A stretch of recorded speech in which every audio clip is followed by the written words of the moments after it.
Hi అండి, welcome to my channel Venuvasu food and blogs.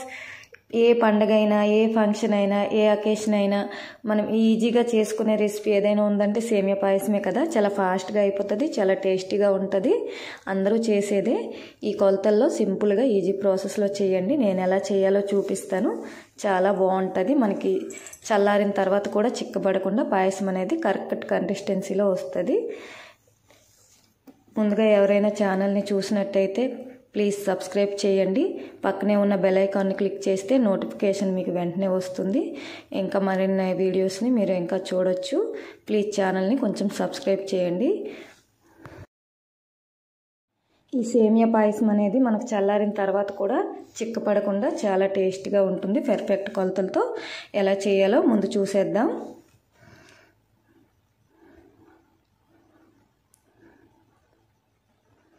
ముందుగా stove on చేసి కొంచెం దట్టంగా ఉన్న గిన్నె కానీ ప్యాన్ కానీ పెట్టుకొని 2 టేబుల్ స్పూన్స్ గీ వేసుకొని, గీ కొంచెం కరిగిన తర్వాత ఒక పావు కప్పు కాజు వేసుకుంటున్నాను. జీడిపప్పు ముందు జీడిపప్పు వేయించుకోవాలి. బాగా లో ఫ్లేమ్లో పెట్టి బాగా లోన వరకు గోల్డెన్ బ్రౌన్ కలర్ వచ్చేంత వరకు జీడిపప్పుని వేయించుకుంటే మనకి పాయసంలోకి చాలా బాగుంటుంది. ఆ తర్వాత ఒక 2 చిన్న కొబ్బరి ముక్కలు, ఎండు కొబ్బరి ముక్కలు ఉంటే వేసుకోండి, లేదంటే లేదు. వేసుకుంటే ఫ్లేవర్ చాలా బాగుంటుంది. కొబ్బరి ముక్కలు కూడా వేగిన తర్వాత ఒక చిటికెడు కిస్మిస్ వేసుకోండి. కిస్మిస్ ఎక్కువ వేసుకోవట్లేదు. ఇలా కిస్మిస్ అనేది మొత్తం పూర్తిగా ఇలా అయిన తర్వాత మనం వేరే గిన్నెలోకి తీసేసుకోవాలి. మొత్తం తీసుకొని పక్కన పెట్టుకుంటే మనకు చల్లారాక ఇంకా చూసారు కదా గోల్డెన్ బ్రౌన్ కలర్లోకి వచ్చి క్రంచీగా వేగుతాయి డ్రై నట్స్ అనేసి. తర్వాత అదే గీలో 1 కప్పు సేమియా వెర్మిచెల్లి వేసుకొని మీడియం ఫ్లేమ్లో దోరగా లోన వరకు కలుపుకుంటూ వేయించుకోవాలి. సేమియా అనేది బాగా వేయించుకుంటే మనకి బాగుంటుంది. సేమియా పాయసంలోకి కొంచెం గోల్డెన్ బ్రౌన్ కలర్ వచ్చేంత వరకు మీడియం ఫ్లేమ్లో కలుపుకుంటూ వేయించుకోవాలి, లేదంటే కిందకి మాడిపోవడం అనేది జరుగుతుంది. చాలా ఈజీగా ఉంటుంది, చాలా టేస్ట్గా ఉంటుంది, చాలా ఫాస్ట్గా అయిపోతుంది.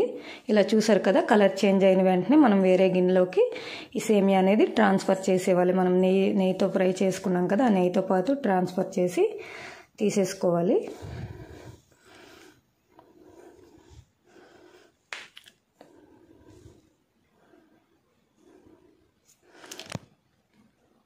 ఇలా పూర్తిగా తీసుకున్న తర్వాత అదే గిన్నెలో ఒక 1/2 లీటర్ పాలు అనేది వేసుకుంటున్నాను. 1/2 లీటర్ పాలకి 1 గ్లాసు వాటర్ వేసుకుంటున్నాను. 300 ml ఉంటుంది వాటర్. ఇలా వేసుకుంటేనే మనకి సేమియా పాయసం అనేది థిక్నెస్గా ఉండదు. కొంచెం చల్లారిన తర్వాత కూడా పలుచగా ఉంటుంది, చిక్కబడ్డం అనేది జరగదు.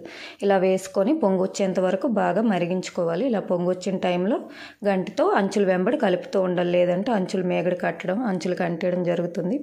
పాయసం అంత బాగుండదు. ఇలా కొంచెం పొంగిన తర్వాత మరుగుతాయి కదా పాలు, బాగా మరిగిన టైంలో మనం వేయించుకున్న సేమియా పుల్లలు అనేది వేసుకొని మళ్ళీ గంటితో అంచుల వెంట మొత్తం కింద నుంచి పైకి 4 వైపులా కలుపుకుంటూ ఉండాలి. తర్వాత మనకి ఇలాచీ ఉంటుంది కదా, తొక్క వేసుకోకుండా లోన ఉండే పిక్కని కొంచెం కచ్చపచ్చగా దంచుకొని వేసుకుంటే ఇలాచీ ఫ్లేవర్ చాలా బాగుంటుంది. ఇలా ఇలాచీ ఫ్లేవర్ వేసుకున్నాను. ఒక 4 ఇలాచీ తొక్క వేయకుండా లోన వేసుకున్నాను. సేమియా అనేది ఆల్మోస్ట్ మనకి 80% ఉడికిపోయింది. ఈ టైంలోనే 1 కప్ చీనీ అనేది వేసుకుంటున్నాను. 1 కప్ సేమియాకి 1 కప్ చీనీ అనేది ఎగ్జాక్ట్ సరిపోతుంది, పర్ఫెక్ట్గా ఉంటుంది స్వీట్ అనేది. మీకు మరీ ఇంకా ఎక్కువ స్వీట్నెస్ కావాలనుకుంటే ఒక పావు కప్ ఎక్స్ట్రా వేసుకోవచ్చు. 1 కప్ అయితే మనకి స్వీట్నెస్ ఎగ్జాక్ట్ సరిపోతుందని నేను అనుకుంటున్నాను.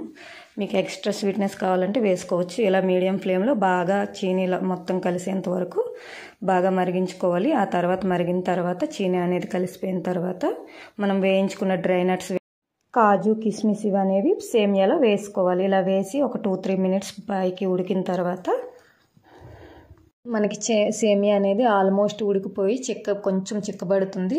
కన్సిస్టెన్సీ ఈ రేంజ్లో ఉన్నప్పుడే మనం స్టవ్ ఆఫ్ చేసుకోవాలి. స్టవ్ ఆఫ్ చేసుకుంటే మనకి చల్లారాక చాలా బాగుంటుంది. థిక్నెస్ అనేది ఎగ్జాక్ట్ సరిపోతుంది. నెక్స్ట్ డే ఫ్రిడ్జ్లో పెట్టి కూడా తిన్నా కూడా మనకి చిక్కబడదు ఈ సేమియా. చాలా బాగుంటుంది. తప్పకుండా ట్రై చేస్తారా? నచ్చిందని అనుకుంటున్నాను. వీడియో నచ్చితే కొంచెం లైక్ చేయండి.